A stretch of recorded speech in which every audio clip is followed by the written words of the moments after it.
Boa noite, queridos. Vamos já procurando os nossos lugares. Calma.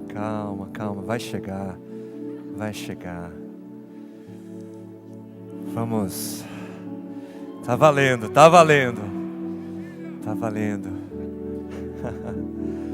Tudo bom, gente? Tudo bem? Uau, que dia intenso, né? Eu sei que... Acho que tem um pessoal que chegou à noite também, né? Vocês que chegaram agora, para a gente continuar cumprindo o protocolo. Sejam muito bem-vindos, em nome de todos, em nome de tudo que temos buscado representar, e em nome daquele que é o nosso alvo, é a nossa satisfação, é o nosso Senhor, é o nosso Deus. Nós vamos continuar mergulhando nessa realidade, nós vamos continuar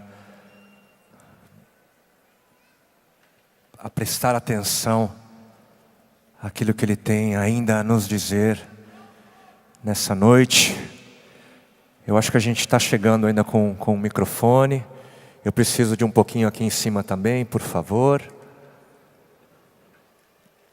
E enquanto a gente espera o som chegar, eu queria te convidar já a abrir a sua Bíblia em Mateus, no capítulo 6.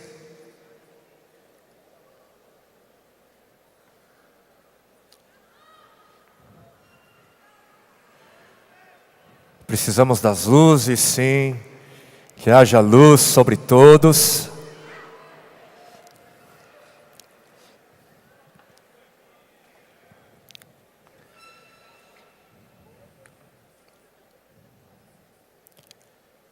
Vamos ler Mateus, capítulo 6, a partir do versículo 5.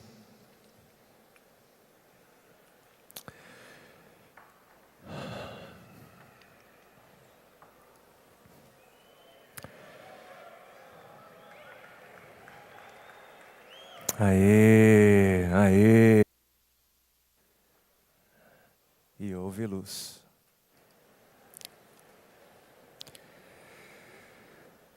Mateus capítulo 6, a partir do versículo 5, assim nós lemos na sua palavra. São palavras do Senhor Jesus. E quando vocês orarem, não sejam como os hipócritas.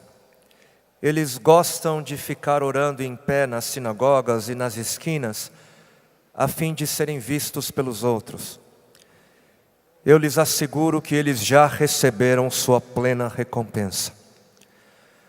Mas quando você orar, vá para o seu quarto, feche a porta e ore a seu pai que está no secreto.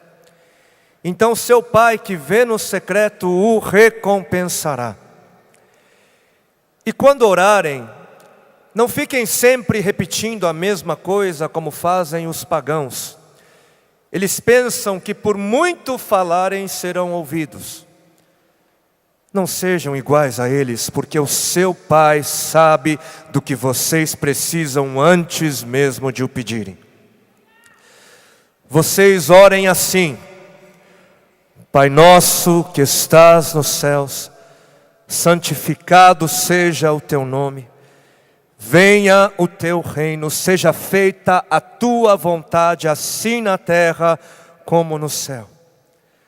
O pão nosso de cada dia dá-nos hoje, perdoa as nossas dívidas assim como perdoamos aos nossos devedores, e não nos deixes cair em tentação, mas livra-nos do mal, porque teu é o reino, o poder e a glória para sempre. Amém. Pois se perdoarem as ofensas uns dos outros, o Pai Celestial também lhes perdoará. Mas se não perdoarem uns aos outros, o Pai Celestial não lhes perdoará as ofensas. Portanto, eu lhes digo, não se preocupem, não andeis ansiosos com suas próprias vidas, quanto ao que comer ou beber, nem com os seus próprios corpos quanto ao que vestir. Não é a vida mais importante do que a comida e o corpo mais importante do que a roupa? Observem as aves do céu, não semeiam, nem colhem, nem armazenam em celeiros. Contudo, o Pai Celestial as alimenta. Não tem vocês muito mais valor do que elas? Quem de vocês, por mais que se preocupe, pode acrescentar uma hora que seja a sua vida? Por que vocês se preocupam com roupas? Vejam como crescem os lírios do campo. Eles não trabalham nem tecem. Contudo, eu lhes digo que nem Salomão, em todo o seu esplendor, vestiu-se como um deles. Se Deus veste assim a erva do campo, que hoje existe e amanhã é lançada ao fogo, não vestirá muito mais a vocês, homens de pequena fé? Portanto, não se preocupem dizendo o que vamos comer, ou o que vamos beber, ou o que vamos vestir. Porque os pagãos é que correm atrás dessas coisas. Mas o Pai Celestial sabe que vocês precisam delas. Busquem, pois, em primeiro lugar o reino de Deus e a sua justiça, e todas essas coisas lhes serão acrescentadas. Portanto, não se preocupem com o amanhã, porque o amanhã se preocupará consigo mesmo. Basta a cada dia o seu próprio mal.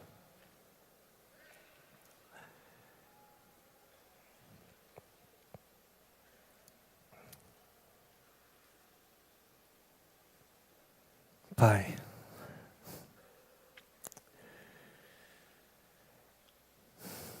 queremos, Senhor, te ouvir. Queremos te ouvir. Queremos que o Senhor nos alcance.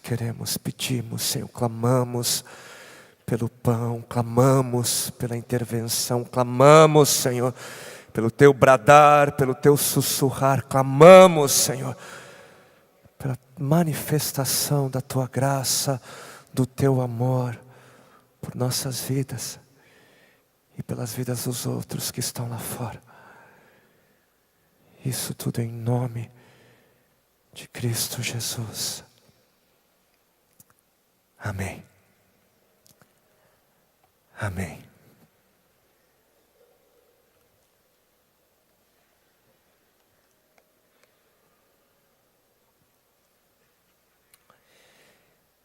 Eu quero confessar que por muito tempo, mas por muitos anos eu carrego no meu coração o desejo de falar algo sobre a oração mais conhecida pela humanidade.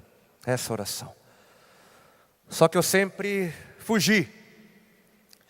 Eu sempre fugi de ter de falar algo sobre o Pai Nosso, porque eu sempre desconfiei. Em algum lugar dentro de mim eu sempre soube que havia uma magnitude, que havia uma grandeza eterna por detrás dessa simples, porém profunda oração.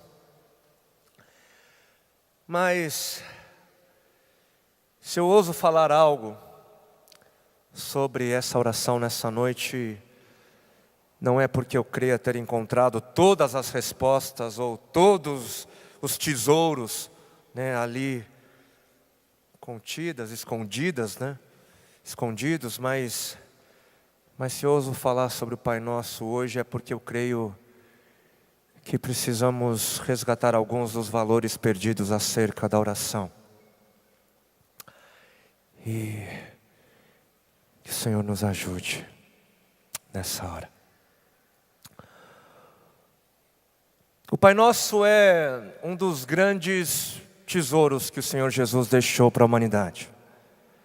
Um dos grandes tesouros. Nessa oração a gente encontra todas as razões para se orar, todas as necessidades, tudo que diz respeito à vida, à criação, A gente encontra ali todas as diretrizes quanto aos clamores, né, dos homens. A gente encontra o Evangelho, né, tudo. Tudo é incluído e apresentado nessa simples oração. De tão simples, ela é acessível a crianças, adultos e idosos. Todos são capazes de assimilar o Pai Nosso, independente de cultura, de classe social, de escolaridade. Todos têm acesso por conta da sua simplicidade, mas ao mesmo tempo doutores e mestres, eles se debruçam, estudam durante anos e anos a oração por conta da profundeza e por conta da genialidade por detrás das palavras. E não é à toa que o Pai Nosso é de longe a oração mais recitada. Não é à toa que o Pai Nosso é de longe a oração mais memorizada. A maioria nem se lembra de quando memorizou o Pai Nosso. E de longe é a oração mais famosa e comentada de todos os tempos. Bilhões de pessoas espalhadas pelo mundo fizeram e fazem essa oração aos domingos. Numerosas são as pessoas que fazem essa oração em momentos de angústia, em momentos de necessidade, em meio às batalhas. Fazemos essa oração quando estamos com medo, quando ansiosos, quando arrependidos. E fazemos a oração do Pai Nosso em momentos de alegria, de gratidão e de louvor também. Mas eu temo que apesar de toda essa familiaridade, eu temo que o Pai Nosso seja incompreendido por muitos. Porque alguns acham que o Pai Nosso busca responder à pergunta: o que devo dizer na oração? Ou quais são as palavras que Deus aceita em minhas orações? Ou pior ainda, alguns acham que o Pai Nosso busca responder à pergunta: o que devo dizer para ser atendido? Qual é a fórmula?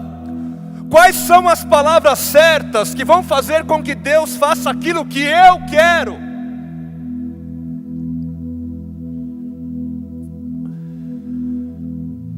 Uma regra básica para a compreensão de qualquer texto é conhecer o seu contexto. O contexto é o conjunto de informações que vem antes e depois, né?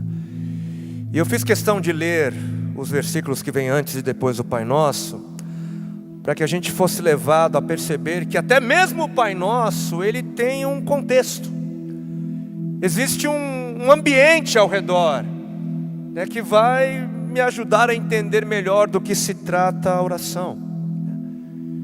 Ninguém pode querer entender um texto bíblico lendo esse mesmo texto fora do seu ambiente imediato e até mesmo fora do seu ambiente mais abrangente. Todo texto, bíblico ou não, para ser melhor entendido, ele precisa ser lido a partir de um todo, ele precisa ser visto a partir de um quadro geral, senão a gente cai no erro de entender de forma incompleta, de forma irreal. E no contexto imediato, o Pai Nosso, ele está ali inserido no capítulo 6 de Mateus. Capítulo 6. Então se faz necessário ler o capítulo 6. No contexto um pouco mais abrangente, o Pai Nosso em Mateus, ele está inserido na fala do Sermão do Monte, dos capítulos 5 ao 7. Então leiamos o Sermão do Monte. Num contexto um pouquinho maior, o Pai Nosso, ele está inserido no livro de Mateus. Leiamos Mateus. No contexto ainda maior, o Pai Nosso, ele está inserido na revelação de toda a Bíblia. Leiamos a Bíblia toda. Mas no contexto ainda maior, o Pai Nosso, ele está inserido na história e na cultura do seu tempo. Conheçamos a história e a cultura. Mas no contexto máximo, ou ir no contexto máximo, o Pai Nosso, ele está inserido na pessoa de Cristo Jesus.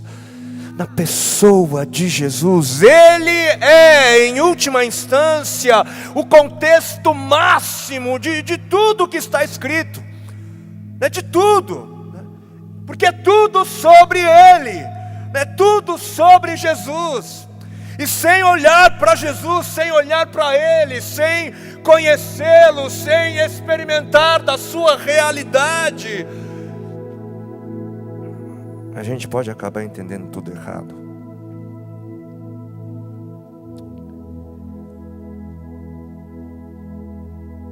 Então, conheçamos a Jesus. Ninguém pode fugir disso. Se você quer compreender o que está sendo revelado, não podemos fugir disso. No contexto imediato do capítulo 6 de Mateus, nós vamos ver um pouquinho antes, no versículo 7, o Senhor nos alertando quanto ao erro de confundirmos o nosso Deus com os deuses pagãos. Vemos o Senhor dizendo que não devemos adotar a mesma conduta pagã da prática de orações repetitivas e mecânicas. Versículo 7 de Mateus 6, o Senhor ali nos disse: quando orarem, não fiquem sempre repetindo a mesma coisa, as mesmas palavras, de forma mecânica, sem coração, de forma automática, como fazem os pagãos. Eles pensam que é por muito falarem, por falarem e falarem, as mesmas palavras serão ouvidos. Versículo 8, não sejam iguais a eles, porque o seu Pai sabe do que vocês precisam antes mesmo de o pedirem. E versículo 9, vocês orem assim: Pai nosso que estás nos céus. E a princípio, parecem ser contraditórias as palavras do Senhor nesses 3 versículos que nós acabamos de ler. Parece que aqui há uma contradição, porque primeiro o Senhor, ele nos exorta a não ficarmos sempre repetindo as mesmas palavras como fazem os pagãos no versículo 7, mas logo na sequência, no versículo 9, ele parece estar nos dando palavras para serem repetidas na oração. Parece que é isso que ele está fazendo. E agora? Obviamente não há contradição. A ordem para não orarmos a Deus como se ora a um Deus pagão continua valendo. Isso ainda vale para os dias de hoje. E diante dessa ordem eu sou imediatamente levado a examinar melhor o que o Senhor quis dizer no versículo 9. Eu sou imediatamente levado a examinar de forma mais cuidadosa. Porque ali o Senhor nos disse: vocês orem assim. Vocês orem assim. E não vocês digam isso ou repitam essas palavras. Não foi isso que ele disse. Ele disse: vocês orem assim. Mas o que é orar? O que é oração? Orar com certeza envolve palavras, sim. Orar também é dizer, como nos ensina Lucas, capítulo 11, versículo 2 do capítulo 11. Mas orar também é ouvir. Orar é ouvir também. A gente fala, mas o Senhor fala também. E se Ele fala, é necessário parar. Para quê? Para que a gente possa ouvi-lo. Gente que só fica falando não ouve. Precisamos parar para ouvir, porque Deus também tem o interesse de falar. Ele tem o interesse em falar aos nossos corações por meio da oração. E mais, orar além de falar e ouvir, orar além de ser um diálogo, orar também é estar. Orar também é permanecer, mesmo que no silêncio, mesmo que nenhuma palavra seja dita. Orar é estar. Por quê? Porque orar é, acima de tudo, se relacionar com Deus. Orar é interagir, orar é corresponder a Ele, é corresponder à Sua presença, à Sua revelação. A oração é o meio pelo qual nos relacionamos e crescemos na intimidade e conhecimento de Deus. E tomando como exemplo o meu relacionamento conjugal, eu posso muitas vezes não dizer uma palavra à minha esposa enquanto a gente está no quarto, ou enquanto a gente caminha pelo parque de mãos dadas. Só que vocês podem ter certeza de que mesmo assim, eu e ela, a gente ali, nós estamos nos relacionando. Mesmo assim, mesmo sem dizer uma palavra, apenas estando, nos relacionamos. Quando a gente pensa que a oração é apenas algo que se diz, que orar é apenas algo que se faz com a boca, a gente perde toda a beleza do convite feito por Deus para estarmos com Ele.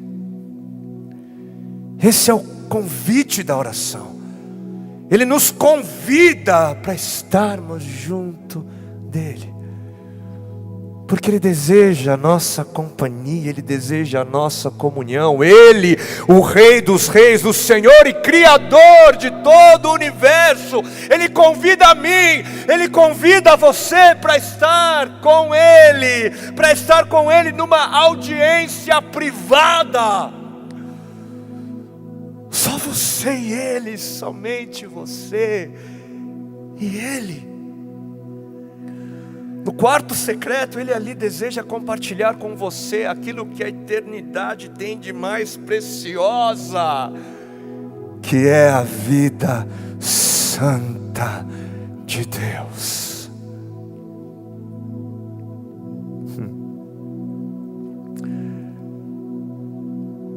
Olha só, usando mais uma vez o meu relacionamento conjugal como um exemplo, uma analogia. Eu posso passar tempo com a minha esposa junto aos meus amigos, junto aos familiares. Eu posso passar tempo com a minha esposa junto aos irmãos da igreja.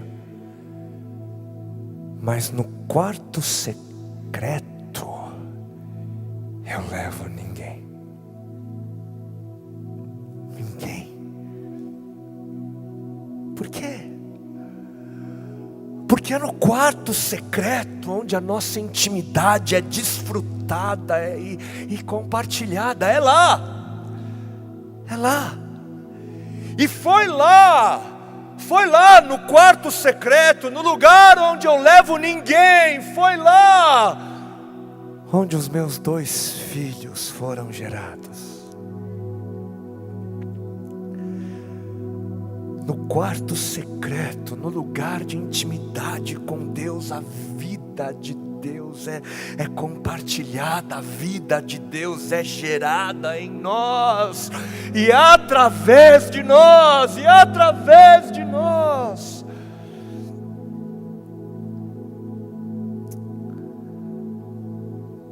Agora, aqueles que têm um pouco mais de conhecimento da cultura na época do Senhor,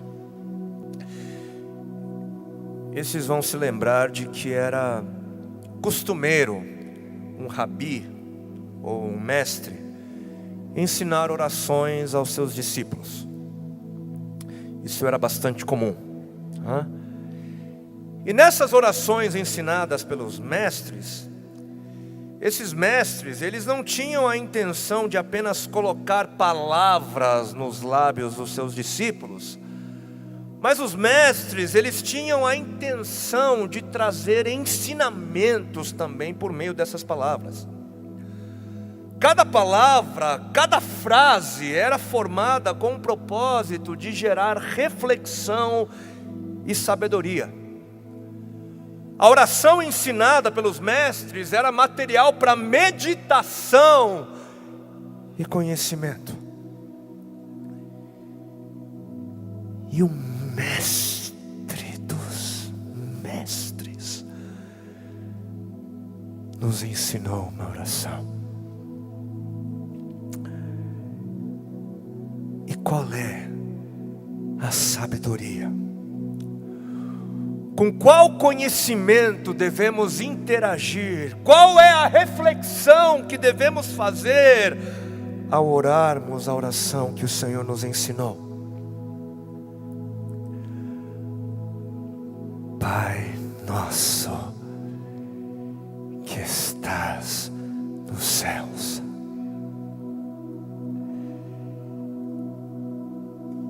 Interagimos com a sabedoria, com o conhecimento de que Ele é Pai, Ele é nosso e Ele está nos céus. E céus aqui é a dimensão da morada de Deus. E para os judeus, os céus significavam a realidade que os cercava. Para eles, a realidade dos céus estava em todos os lados, ao nosso redor, próximo. Esse era o conceito judaico de céus. E não aquilo que a gente pensa como céus, lá em cima, lá longe, não. Perto está o Senhor daqueles que o invocam, porque os céus estão ao nosso redor, porque a realidade de Deus está próxima, está ao nosso redor, Ele está perto. E logo de início nós somos levados à razão do porquê devemos, do porquê podemos orar, do porquê podemos. Logo de início a gente é levado a entender o porquê que Deus desejaria estar conosco. De início nós somos levados a entender o porquê não precisamos nos afundar em preocupações e ansiedades quanto ao que comer, quanto ao que vestir. Por quê? Porque Ele é Abba, Ele é Abba, Ele é Pai. Ele é Abba, Ele é o Abba. E para nós falarmos do valor da realidade paterna do nosso Senhor, a gente iria precisar de várias conferências como essa. Mas certa vez,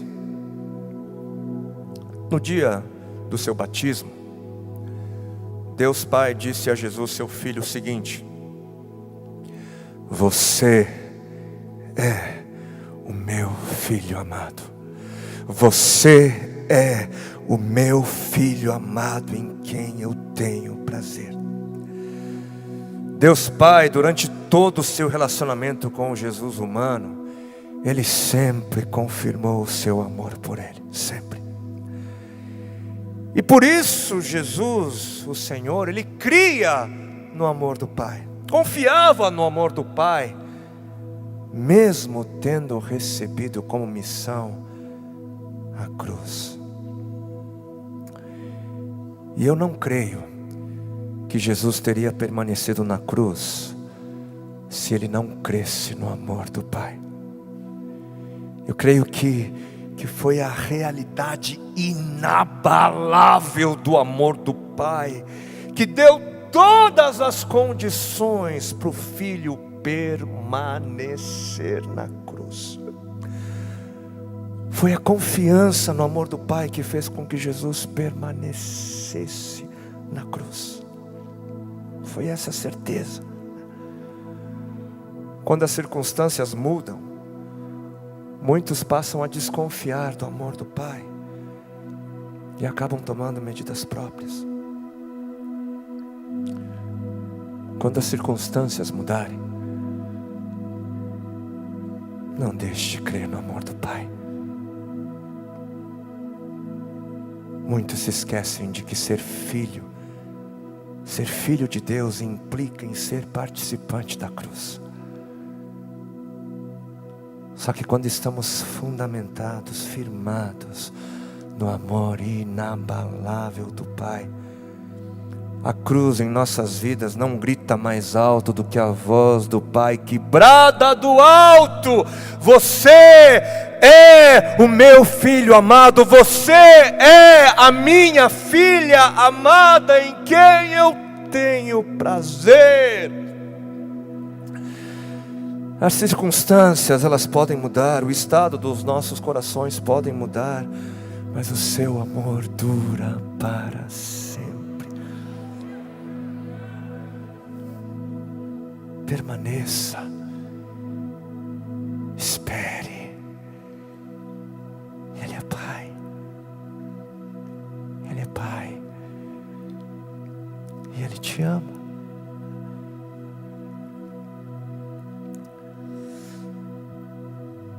Só que o Pai, Ele não é Pai meu, Ele é Pai nosso. Ele é nosso. E na oração que o Senhor nos ensinou, logo de início também, Ele resgata a realidade de que fazemos parte de uma só família, de que fazemos parte de uma única e grande família global. Essa é a realidade da raça humana. Somos todos irmãos, todos temos o mesmo Pai, temos o mesmo Criador. Ele é nosso, Ele é nosso. Mesmo quando eu sou chamado para entrar no quarto secreto e orar sozinho, eu sou levado a me lembrar de que o Pai não é somente meu. E diante da paternidade de Deus, nós somos levados a perceber que por causa disso, os índios do Amazonas, que os africanos do Saara e os nordestinos do sertão, diante dessa paternidade, a gente é levado a perceber que eles todos são nossos irmãos, o tanto quanto aqueles que já dizemos ter. São tão irmãos quanto aqueles que nós dizemos já ter, já possuir. Os excluídos desse mundo, os miseráveis, né, os samaritanos dessa terra, todos são tão nossos irmãos quanto os nossos pais e os nossos filhos. É essa paternidade de Deus que vai me dizer que Ele me ama o tanto quanto Ele ama o outro, que não é outro, mas que é meu irmão, é minha irmã, é minha família, é carne da minha carne, sangue do meu sangue. O Pai Nosso, Ele vai nos lembrar de que o nosso sobrenome não é mais Som, não é mais da Silva, nem de Oliveira, mas é de Cristo, somos de Cristo.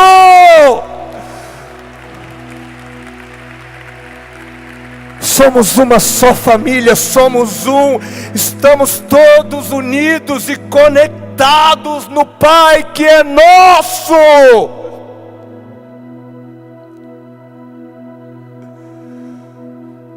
Porque somos uma família.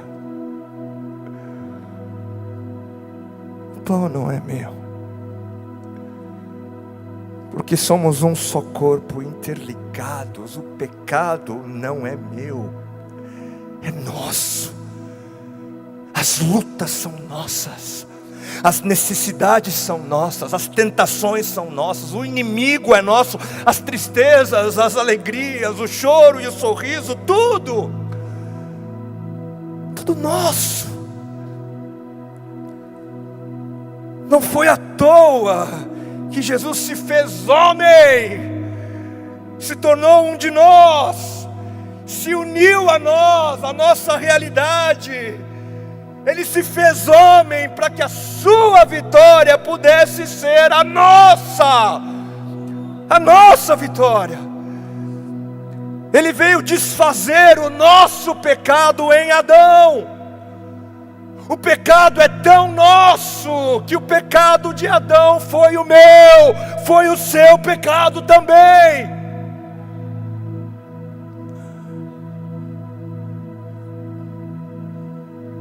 Não ousemos deixar de amar o próximo, porque ele é pecador. O pecado dele é nosso também.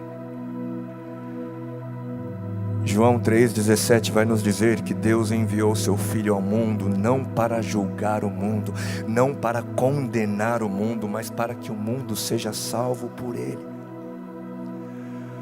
Quando a gente se coloca como juízes, quando a gente condena o próximo por pecados que não são apenas deles, mas são nossos, a gente se distancia e acaba excluindo, ao invés de buscar incluir.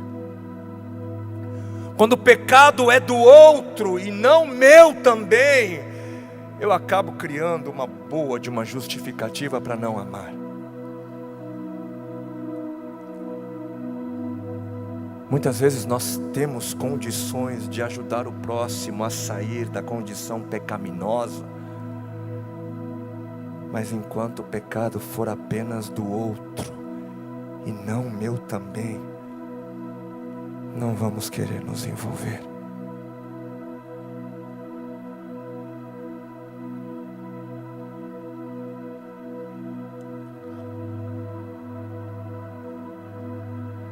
O Pai é nosso, e porque o Pai é nosso, o pão é nosso também. Porque o Pai é nosso, o pão não pode ser meu. Porque o Pai é nosso, o pão não pode ser de poucos. Existe uma razão do porquê o Pai Nosso está inserido no Sermão do Monte. Porque o Sermão do Monte, ele retrata a essência do reino de Deus. E no reino de Deus, as necessidades básicas dos filhos, pão, são supridas no amor e na bondade do Pai. No reino de Deus, pão é algo certo, é algo garantido pelo Pai. Quando o reino de Deus vem, a fome vai. Quando o reino de Deus vem, a morte vai.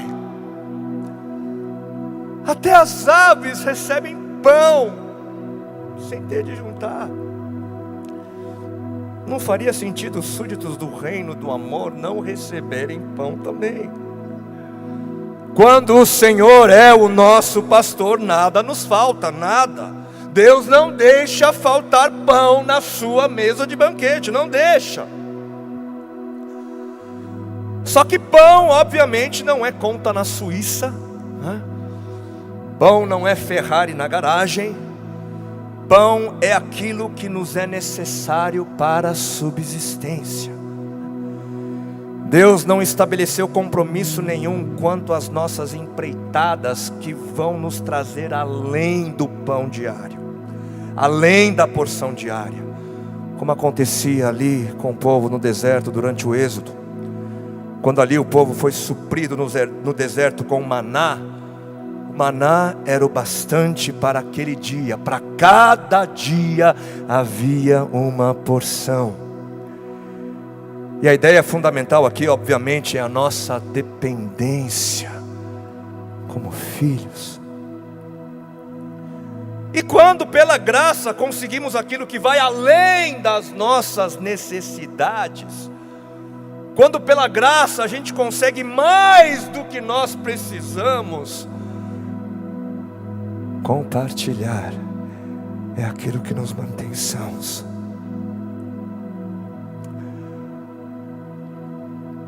Em meio à seca no sertão, eu aprendi que o homem, quando ele não tem aquilo que lhe é indispensável, básico, ele se transforma em algo que Deus nunca planejou. Por isso que o indispensável Deus garante àqueles que são participantes do seu reino. Ele garante, porque o indispensável é o que mantém a integridade do homem. E o mesmo acontece, o mesmo fenômeno acontece quando temos demais, porém. O mesmo fenômeno acontece quando a gente tem demais, quando nós acumulamos por acumular. Quando o homem não compartilha daquilo que ele não precisa com aqueles que padecem por não terem o que lhe é excedente, ele também é desconstruído.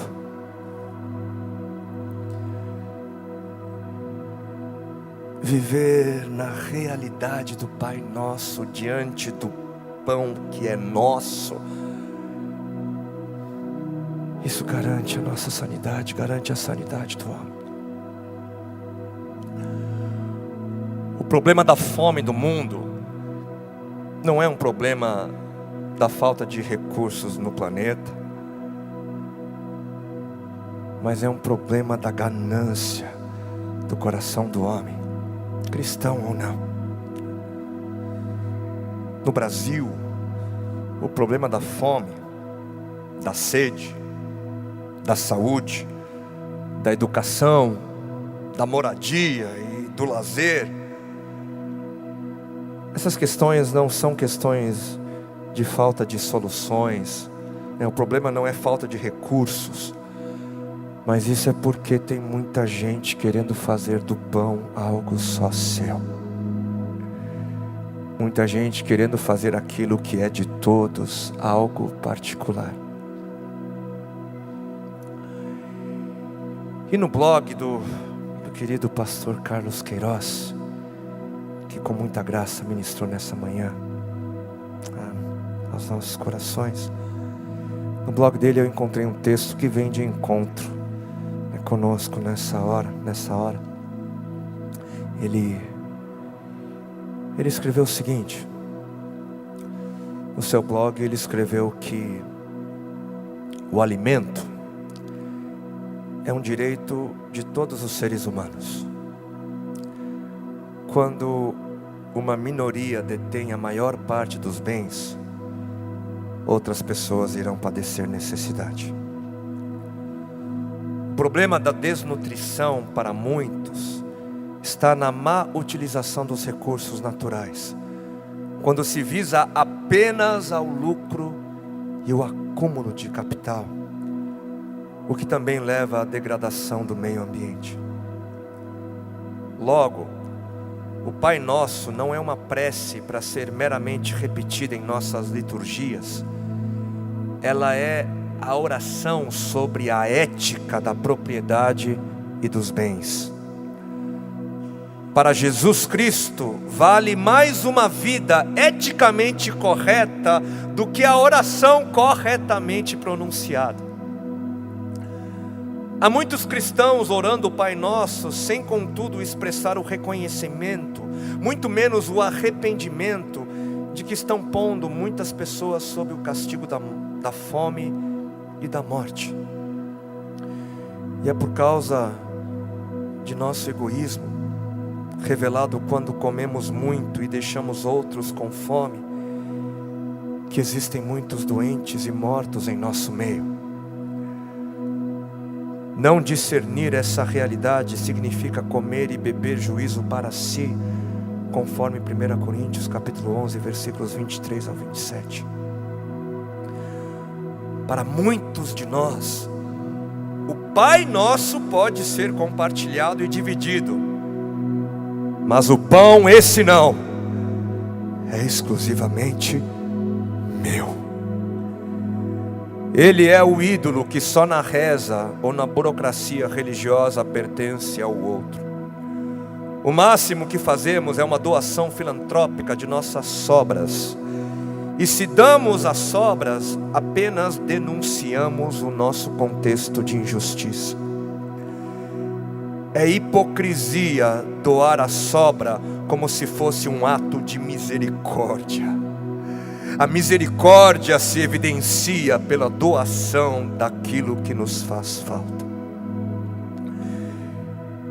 E ele finaliza o texto dizendo: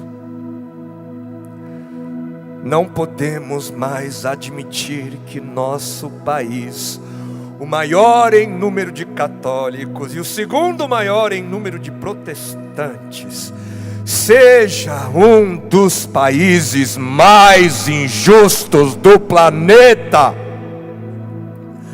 A falta de pão na mesa do pobre é um problema decorrente da falta de espiritualidade no altar dos cristãos. A carência de alimento passa a ser um sinal da nossa falta de espiritualidade, à medida que o outro não o tem.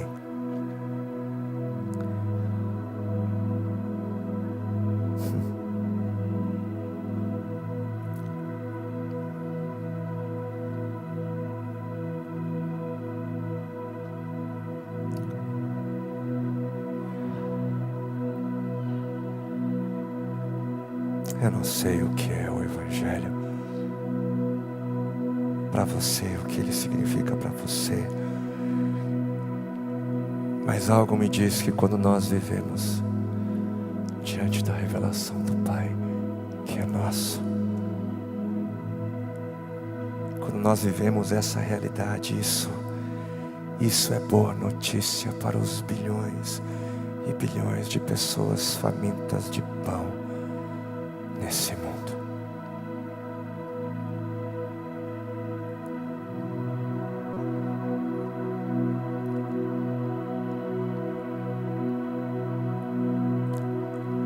Vamos orar.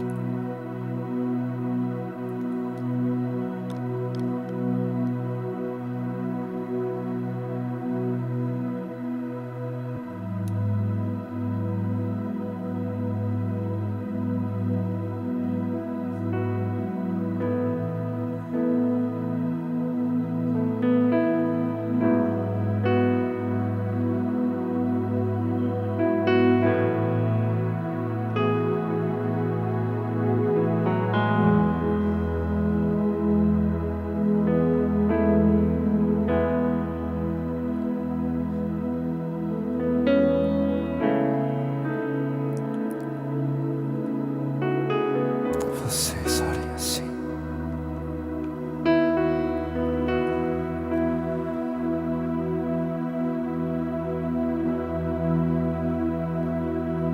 Quando a música esmorece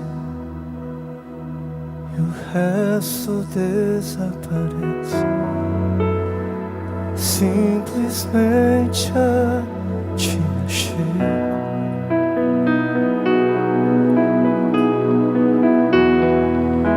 Ansiando oferecer algo de valor para abençoar teu coração. Mais que uma canção eu te darei, pois apenas uma canção não é o que queres.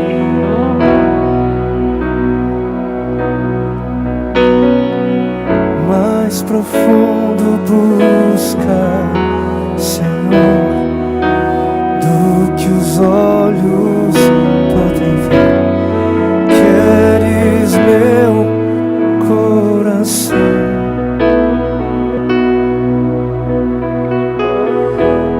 Estou voltando à essência, à essência, essência. Oh, me perdoa.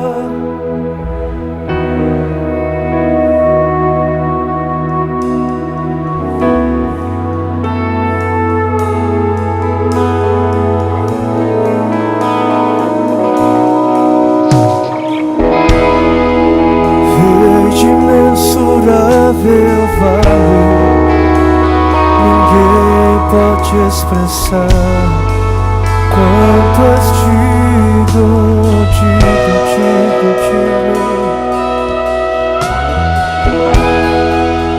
Embora eu seja pobre e fraco, tudo que eu tenho é teu. Cada fôlego,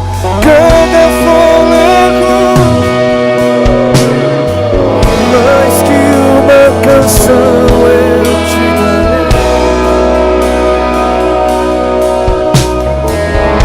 Não é o que queres de mim, não. Mais profundo busca o Senhor.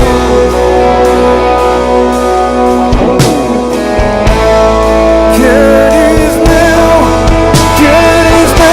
coração. Estou voltando.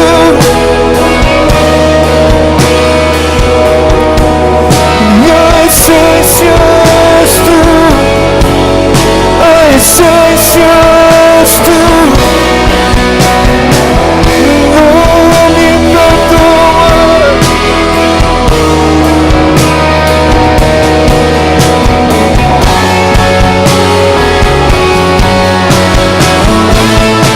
Estou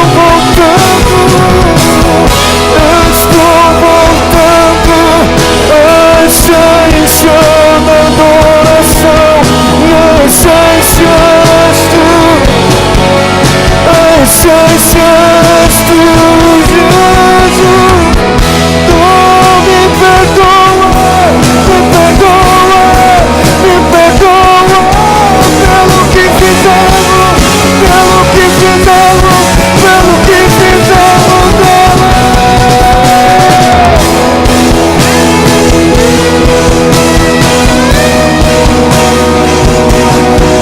Nos perdoa.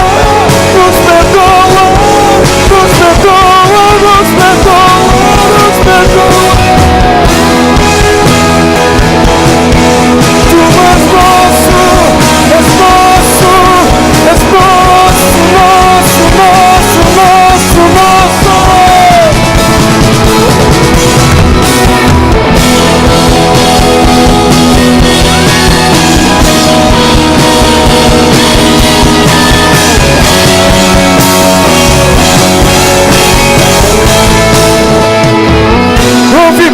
Vibramos, Senhor, com a realidade de que o Senhor é o nosso Pai.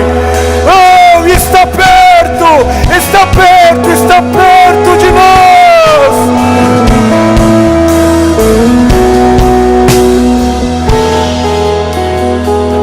Nós nos lembramos dos nossos irmãos. Nos lembramos da grande família, nos lembramos.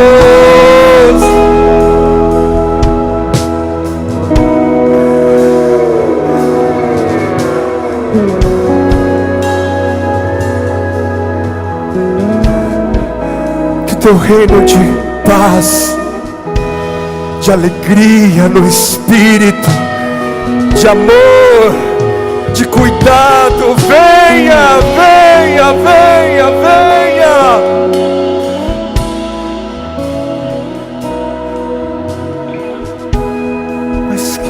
Mas para isso Para isso, Senhor, ensina-nos a orar como o Senhor orou no Getsemane, quando Ele orou por sua vontade. O Senhor Jesus pôde fazer essa oração, Ele pôde orar: seja feita a sua vontade, porque Ele estava disposto a fazê-la, Senhor.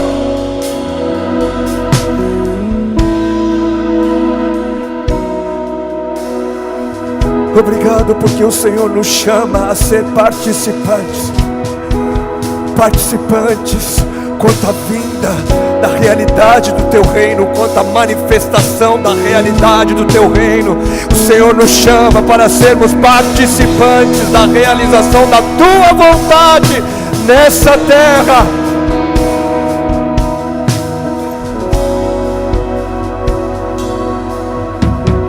Oh Deus, ó Deus, ó Deus, ó Deus, ó Pai, porque o Senhor é nosso. O pão tem que ser nosso, tem que ser nosso. Oh Senhor, aqui se encontra uma juventude, aqui se encontra, Senhor, aqueles que sonham com o futuro. Que eles possam sonhar com um futuro onde o pão não é meu, mas onde o pão é nosso. Oh Senhor, projetos de vida que incluem o outro, projetos de vida onde aquele que está ali, Senhor,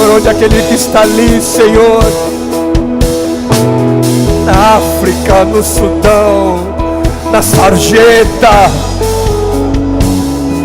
esquecido pelo mundo, mas não esquecido pelo Senhor, possa fazer possa fazer parte dos nossos projetos, os projetos de vidas aqui, Senhor, presentes. É a oração dos filhos, é a oração, Senhor, é a nossa oração, que o Senhor seja santificado. E quando o Teu reino vem, quando a Tua vontade é feita, quando o pão é nosso, o Teu nome é santificado, santificado, exaltado, exaltado, exaltado, exaltado.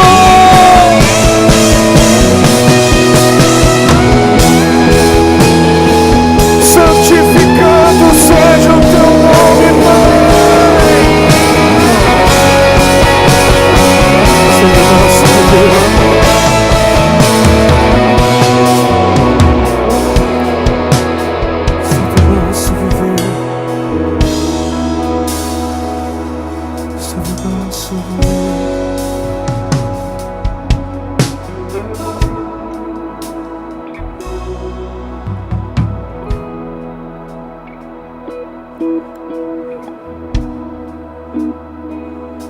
tudo sobre Ti, tudo sobre Ti, sobre Ti, sobre Ti, Senhor,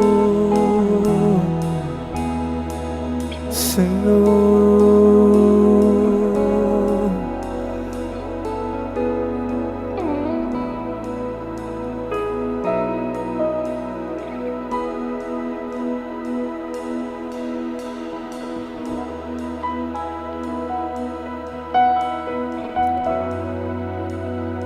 Teu é o poder,